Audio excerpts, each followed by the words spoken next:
The Europeans want Ukraine to be part of NATO as part of this deal. Are you willing to budge on that at all, or is it a firm? Well, I could be very nice and say, oh, well, we'll work to it. Look, it's not going to happen. It's just not going to happen. That's what started this whole thing. US President Donald Trump stated that Ukraine joining NATO is not going to happen.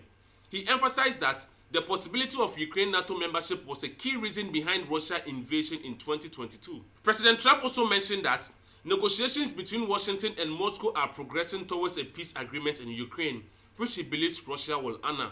The Europeans want Ukraine to be part of NATO as part of this deal. Are you willing to budge on that at all, or is it a firm? Well, I could be very nice and say, oh, well, we'll work to it. Look, it's not going to happen. It's just not going to happen. That's what started this whole thing. And Biden said that, and all of a sudden the guns started. That was one of the primary reasons this started. And this was long before President Putin. They never said it was an impossibility. So we can say, oh, gee, well, we'll try. But that's something that's just not going to happen. Additionally, President Trump responded to a question about a supposed insult directed at Ukraine President Zelensky, expressing disbelief at the suggestion. Hello guys, welcome back to my channel. If today is your first time, I'm excited to see you here. Don't forget to like the video, subscribe to the channel, join the Notice family for your top highlights and top trending videos, and without wasting much more time, let's continue.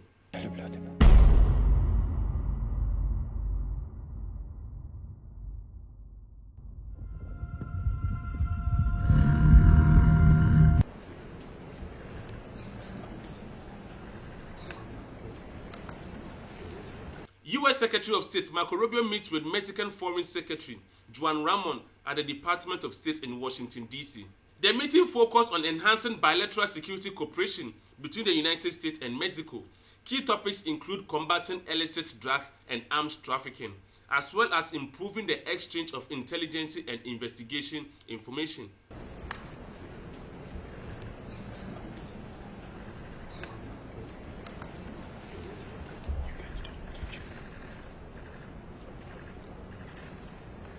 A letter. He sends his best wishes and his regards, of course, but he also asked me to bear this letter and bring it to you.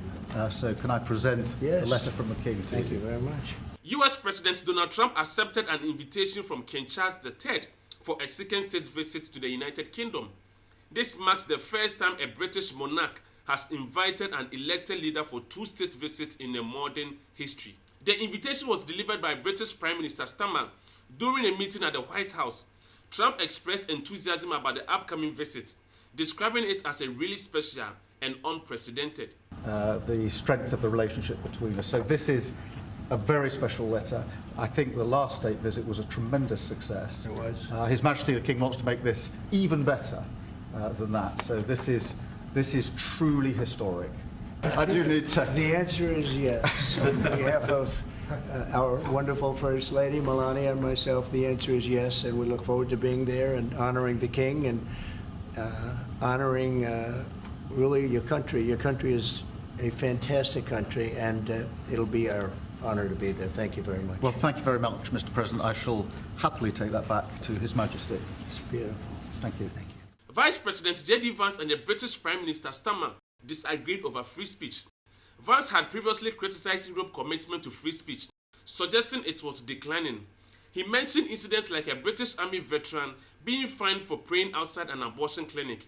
In response, Starmer defended the UK's record, stating that free speech has been a long-standing tradition in the country. That there have been infringements on free speech that actually affect not just the British, of course, what the British do in their own country is up to them, but also affect American technology companies and by extension American citizens. So that is something that we'll talk about today at lunch. We've had free speech for a very, very long time in the United Kingdom, and it will last for a very, very long time. Well, no, I mean, certainly we wouldn't want to reach across US citizens, and we don't, and that's absolutely right. But in relation to free speech in the UK, I'm very proud of our history there. Yes. Oh my gosh. Why isn't that guy going? Well, you better hope the hell he don't get us. Oh, he better not. In Memphis, Tennessee, police are searching for a man who attacked a car with an axe after a rear-end crash. The incident occurred on February 22, 2025, when the suspect vehicle was rear-ended by another car. After the crash, The suspect exited his vehicle, retrieved an axe and struck the other car multiple times, including the front and the rear windshield and the side. The attack was captured on a video showing the suspect wielding the axe and damaging the vehicle. No injuries were reported. The suspect vehicle is described as a 2012 Chevy Impala. Police are asking anyone with information to contact Crime Stoppers at the moment. Yes. Oh my gosh. Why isn't that guy going? Well, you better hope the hell he don't get us. Oh, he better not get out that car. Oh, look, he is about to fight. Oh, Should I call him? these in Memphis don't No, play. don't be calling nobody. Mama, where am I That's supposed to an go? axe. Oh my Well, you gosh. better roll down the window so If he can come over hear. here, Shane, you better drive off. And I'm not the playing doors with locked? you. Don't go through He's that. screaming. Well, you shouldn't be talking to the president. Well, I'm the mayor of the biggest city in America. New York City, Mayor Eric Adams has defended his decision to collaborate with President Trump, stating, "I will talk to who I want to talk to." He emphasized that as a mayor, he has the authority to communicate with federal officials to address issues affecting the city. This statement comes amid criticism from some political opponents who have called for his resignation. Adams reaffirmed his commitment to serving as a mayor and highlighted his administration's achievements. Well, you shouldn't be talking to the president. Well, I'm the mayor of the biggest city in America. I will talk to who I want to talk to bring services to your city.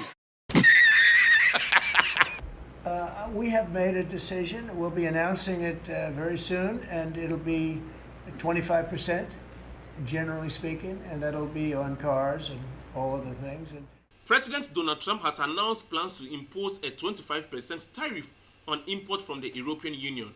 He criticized the European Union, stating it was formed to screw the United States. This move is expected to affect various European Union products, including automobiles and other goods. The European Union has also pledged to respond firmly to this tariff, indicating potential trade tensions ahead. European Union is a different case than Canada, different kind of case. They've really taken advantage of us in a different way. The damage has been done. I think you're going to see something that's going to be amazing. We've been taken advantage of as a country for a long period of time. We've been tariffed. President Donald Trump recently unveiled a new line of merchandise featuring hats emblazoned with the slogan, "Trump was right about everything." He showcased this hat during a press interaction in the Oval Office, offering them to members of the press corps. This move highlights the president's continued engagement with the supporters and his use of merchandise as a form of communication. Give me all of them. Look. See that? Trump was right about everything. It just came in. Somebody sent, I said, this was sent in by a fan. I said, I think we should make some of them, right? Congresswoman Alexandra Cortez has criticized Elon Musk, stating Elon Musk is not a scientist, he is not an engineer, he is a billionaire con man with a lot of money. She questioned his qualification to lead the Department of Government Efficiency, which is the DOGE, suggesting that his background doesn't align with the responsibility of the position. Elon Musk is not a scientist. He is not an engineer. He is a billionaire con man with a lot of money. President Donald Trump has announced that the Philadelphia Eagles will be invited to the White House to celebrate their recent Super Bowl LIX victory. He confirmed this during a press interaction in the Oval Office, stating that they deserve to be down here and we hope to see them. The Philadelphia Eagles won the Super Bowl. Are they being extended an invitation? They will be. We haven't yet, but we will be. I thought it was a great performance by them. And absolutely, they'll be extended that invitation. Would you do that right away, by the way? Sir. We'll do it right away. We're going to do it sometime today. This invitation comes after the Eagles' impressive 40-22 win over the Kansas City Chiefs, securing their second Vince Lombardi trophy. The team has expressed enthusiasm about the upcoming visit, with sources indicating they look forward to the invitation. Thank you for watching, and don't forget to like the video, subscribe to the channel, and stay tuned for more trending topics.